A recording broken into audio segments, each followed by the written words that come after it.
नमस्कार, जनता टीवी देख रहे हैं आप। आपके साथ मैं हूं अंजलि भंडारी और बात करेंगे देवभूमि उत्तराखंड की।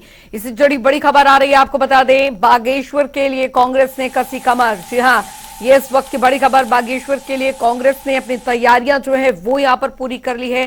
कांग्रेस ने स्टार प्रचारकों की सूची जारी कर दी है। इस वक्त की बड़ी और अहम जानकारी, 44 स्टार प्रचारकों की सूची जारी की है कांग्रेस ने। तो हरीश रावत समेत 40 नेता इस स्टार प्रचारकों के लिस्ट में शामिल किए गए हैं, जिनके नाम तो बागेश्वर के उपचुनाव को लेकर कांग्रेस ने अपनी पूरी तैयारियां जो है वो मुकम्मल कर ली है। अपने 40 स्टार प्रचारकों की सूची जारी की है। आपको बता दें कि हरीश रावत समेत 40 नेता इस लिस्ट में हैं।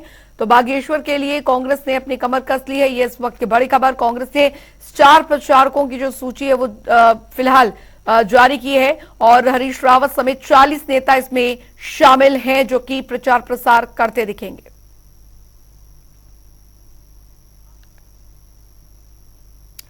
तो कांग्रेस ने स्टार प्रचारकों की सूची जारी की है। ये इस वक्त की बड़ी खबर और ये सूची हम आपको दिखा रहे हैं। ये आपको कॉपी इस लेटर के हम दिखा रहे हैं, जिसमें 40 नाम है कांग्रेस के। ये स्टार प्रचारक जो कि बागेश्वर चुनाव को लेकर प्रचार प्रसार यहां पर पार्टी के लिए करते दिखेंगे।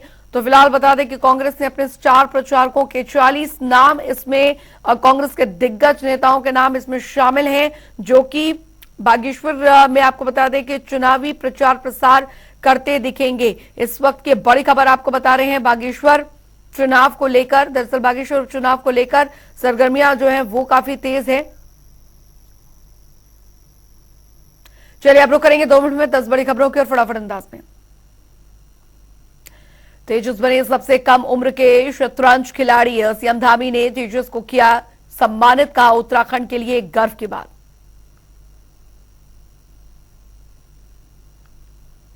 देहरादून नाम ही केंद्रीय पोषित योजनाओं को लेकर सीएम धामी की बैठक, अधिकारियों को दिए दिशा निर्देश, का योजनाओं पर रखी जाए पैनी नजर। 24 के चुनावों को लेकर दरअसल बीजेपी की तैयारियां तेज। सोशल मीडिया के जरिए बीजेपी करेगी प्रचार। 5 लोकसभा क्षेत्रों में समितियां का क्या गठन। बद्रीनाथ में जारी अनशन को मिला कांग्रेस का समर्थन। सरकार पर मांगों को न मानने का लगाया आरोप, कहा अनशन को अनदेखा कर रही बीजेपी। हल्द्वानी से 25 किलोमीटर दूर नाइशीला गांव में दरअसल दिखा बारिश का कहर। भारी बारिश के कारण घरों में पड़ी दरारें, गांव की सड़क क्षतिग्रस्त होने से टूटा शहर से संपर्क। देहरादून पुलिस का बड़ा एक्शन। प्रेमनगर क्षेत्र में हुए वाहन चोरी के अलग अलग घटनाओं को अंजाम देने वाले 2 आरोपियों को पुलिस ने किया गिरफ्तार। आरोपियों के कब्जे से चोरी के 2 वाहन भी किए बरामद। काशीपुर में अवैध नशे के खिलाफ अभियान जारी। आबकारी विभाग ने दी दुर्गापुर के जंगलों में छापेमारी, 150 लीटर शराब की बरामद। उत्तरकाशी में हुआ भयानक हादसा। यूटिलिटी वाहन न हुआ दुर्घटनाग्रस्त। हादसे में एक घायल और एक व्यक्ति लापता की तलाश में जुटी पुलिस। देवभूमि में कुदरत का कहर जारी। प्रदेश के 6 जिलों में भारी बारिश के आसार। मौसम विभाग ने जारी किया येलो अलर्ट। हरिद्वार में पुलिस ने किया लाखों की चोरी का खुलासा। मास्टरमाइंड सहित 2 शातिर चोर किए गिरफ्तार। 8 लाख रुपए हुए बरामद।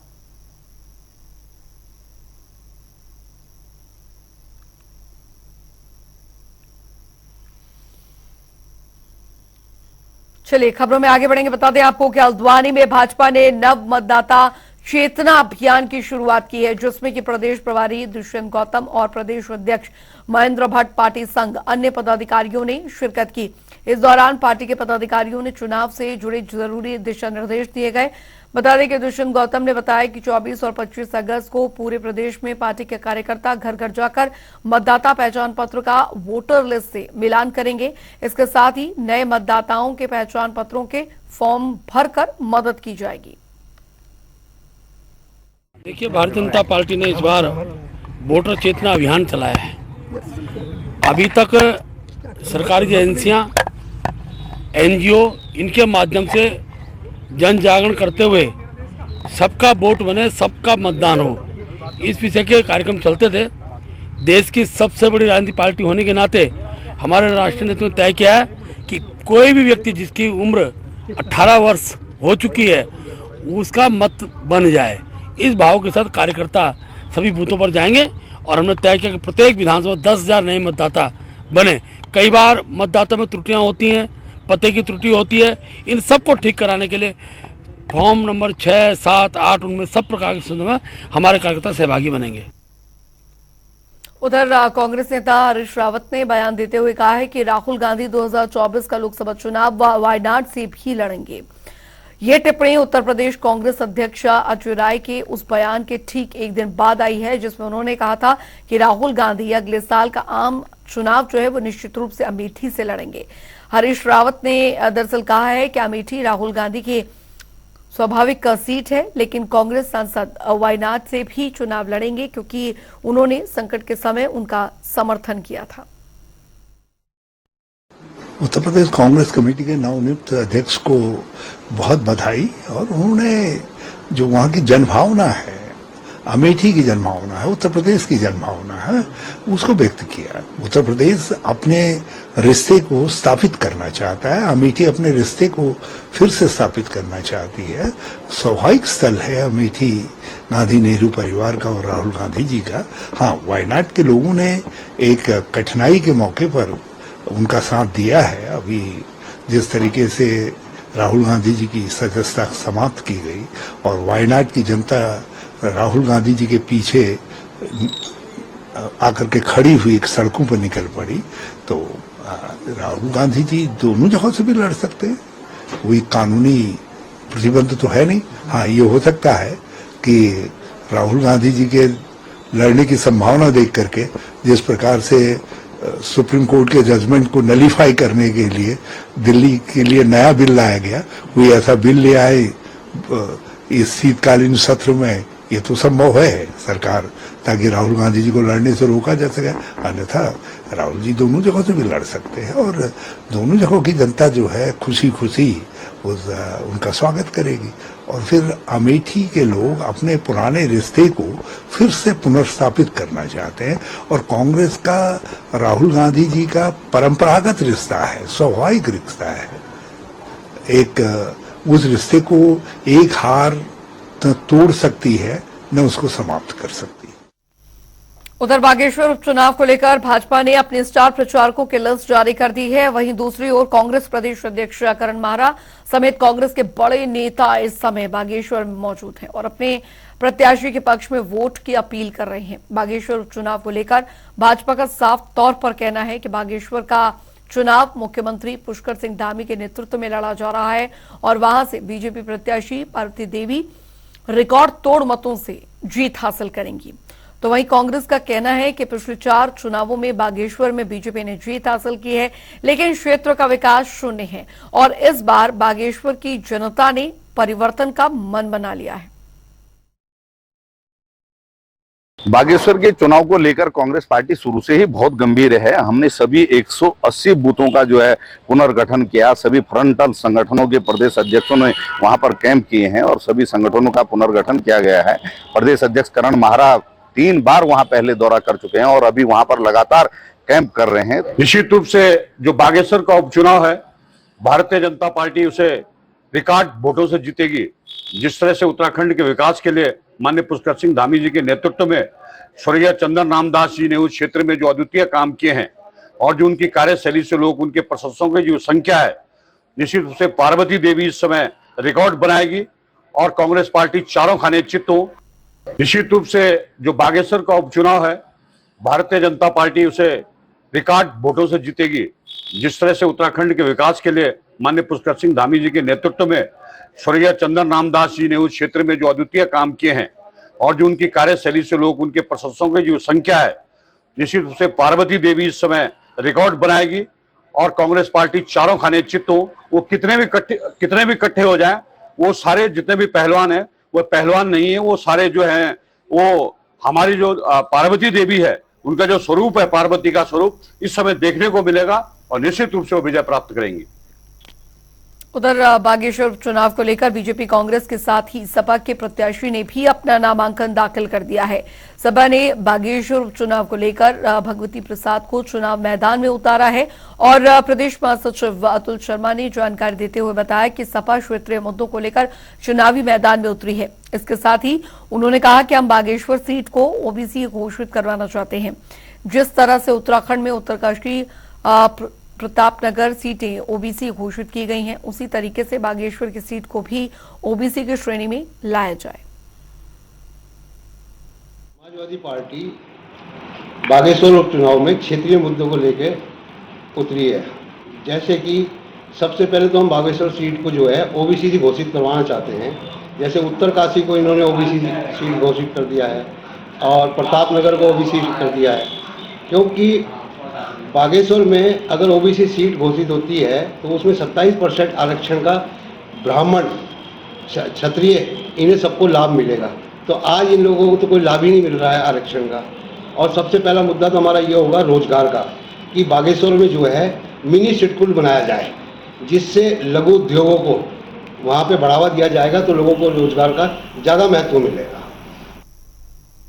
उधर देहरादून में बीजेपी ने लोकसभा चुनावों की तैयारियां तेज कर दी हैं और आजकल के दौर में जहां पर सोशल मीडिया तेजी से आगे बढ़ रहा है, तो वहीं उसको देखते हुए बीजेपी ने सोशल मीडिया समितियों का गठन प्रदेश अध्यक्ष महेंद्र भट्ट और साथ ही सोशल मीडिया प्रभारी कुलदीप कुमार की सहमति से किया है।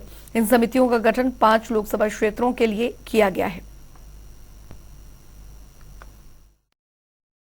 स्मृति दिवस जो है पूरे देश के अंदर हमारा भारतीय जनता पार्टी इस दिवस को मनाती है, पूर्व में मनाती है, लेकिन इस बार विशेष रूप से हम लोग इसको ज़्यादा फोकस कर रहे हैं कि इस पर अपना एक इंडोर कार्यक्रम होने वाला है, जिस पर एक लघु फिल्म दिखाई जाएगी जो आपातकाल के समय पर निर्दोष लोगों को मारा गया, जिस प्रकार की तत्कालीन सरकारों ने इस बंटवारे में सहभागिता की और उसके कारण उसका परिणाम पूरे अखंड भारत को झेलना पड़ा, उस सब की वो जो उस किस्म का भयावह दृश्य था, उसको उस दृश्य को एक बार पुनः इस देश के देशवासियों को उसका स्मरण कराने के लिए ये विभाजन बीबीसी का स्मृति दिवस का कार्यक्रम कर रहे हैं। 14 अगस्त को ये कार्यक्रम होना है।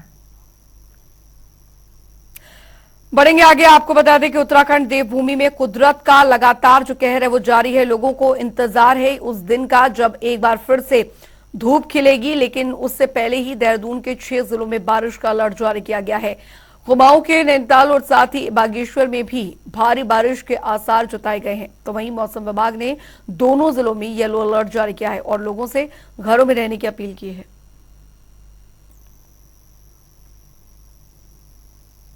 उत्तर प्रदेश में भारी बारिश का कहर जारी है। भारी बारिश के चलते प्रदेश भर में काफी नुकसान हुआ है। इसी कड़ी में नाइशीला गांव में बारिश के कारण घरों में दरारें आ गई हैं, जिसके चलते लोगों में दहशत का माहौल बना हुआ है। बारिश के चलते हालात इतने खराब हैं कि गांव की सड़कें भी टूट चुकी हैं। इन सबके मद्देनजर ग्रामीणों ने मामले में प्रशासन से तत्काल मदद की गुहार भी लगाई है।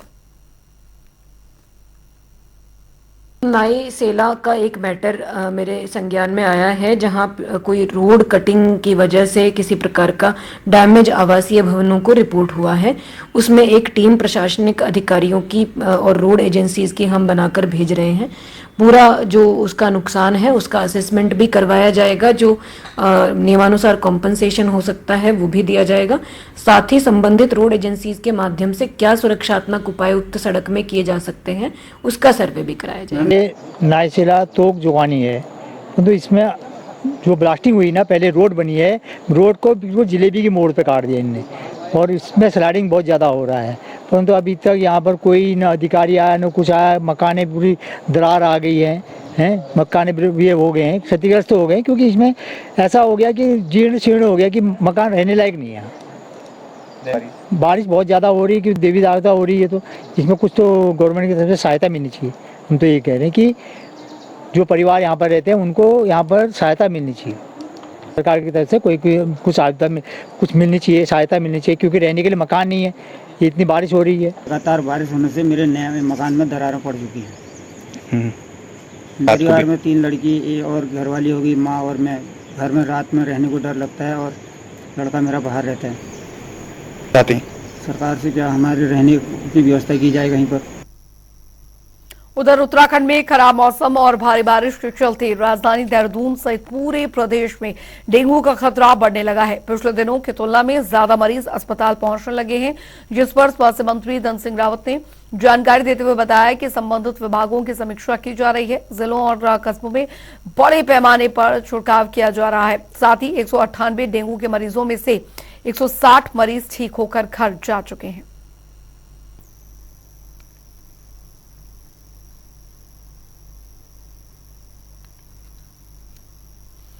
बढ़ेंगे आगे। उधर रेरा एक्ट के खिलाफ किसानों ने दरअसल ट्रैक्टर रैली का आयोजन किया, लेकिन पुलिस और प्रशासन ने हल्द्वानी मंडी के पास हो रही रैली को रोक दिया। इस दौरान किसानों और पुलिस के बीच तीखी नोकझोंक भी हुई, जिसका विरोध प्रदर्शन करते हुए किसान सड़कों पर बैठ गए। किसानों का आरोप यह है कि 400 ट्रैक्टरों की परमिशन दिए जाने के बाद भी रैली को नहीं निकलने दिया गया। बता दें कि किसानों के प्रदर्शन के दौरान मौके पर भारी पुलिस बल मौजूद रहा। ट्रैक्टर रैली निकालने के लिए इनको जितने भी ट्रैक्टर हैं वो हल्द्वानी के विभिन्न क्षेत्रों से आए हैं, वो वनबुलपुरा से, वो मुखानी क्षेत्र से और चोरगलिया से, उन सबको मंडी क्षेत्र में आने की परमिशन दी गई थी और इसके अलावा यहाँ से आगे जाने की परमिशन नहीं है। देखो, ये हिटलर शाही की और तानाशाही की, तुगलकाशाही की ये सबसे बड़ी मिसाल है जो हल्द्वानी प्रशासन ने और सरकार ने डर के मारे ये जो हमारे 500 ट्रैक्टर यहाँ रोक करके खड़े कर रखे हैं, ये सरकार का डर दिख रहा है। हम जो रैला का इन्हें नियम निकाला उसके विरोध में एक किसान ट्रैक्टर रैली शांतिपूर्ण ढंग से निकाल रहा था, तो हमें जब परमिशन दे दी गई थी, परमिशन बाद हमें। उधर प्रदेश में मेरी माटी मेरा देश अभियान के तहत नगर निगम टाउन हॉल में कार्यक्रम का आयोजन किया गया। इस दौरान स्वतंत्रता संग्राम सेनानी एवं वीरों के परिजनों को सम्मानित किया गया। साथ ही देश के लिए बलिदान देने वाले वीरों को भी याद किया गया। वहीं कार्यक्रम में कैबिनेट मंत्री सुबोध उनियाल के साथ ही कैबिनेट मंत्री गणेश जोशी भी मौजूद रहे। देहरादून के द्वारा जो आज पूरे देश में अमृतकाल के दौरान मेरी माटी मेरा देश एक पखवाड़ा का आयोजन मनाया जा रहा है, उसी के तहत आज शहीद जिन लोगों ने अपनी शहादत दी देश की आज़ादी में और देश के सीमाओं की रक्षा करते हुए विभिन्न युद्धों में, उनके परिवारों को सम्मानित करने का काम आज नगर निगम में हुआ, जिसमें मुझे भी आने का अवसर मिला। और ये जिस तरह से इन लोगों के परिवार के सदस्यों ने शहादत दी और किस कष्ट को झेलते हुए गर्व के साथ ही अपनी जीवन व्यतीत कर रहे हैं, उनको सम्मानित करने के पीछे माननीय प्रधानमंत्री जी की यही भावना है कि पूरे देश के अंदर जो शहीदों ने शहादत दी उनके बारे में लोगों को जानकारी हो और उनके परिवार को भी लगे कि ये देश पूरी तरह से उनके प्रति श्रद्धा भाव रखे। चलिए, इसी के साथ उत्तराखंड की खबरों में अभी के लिए फिलहाल इतना ही। वक्त एक छोटे से ब्रेक का।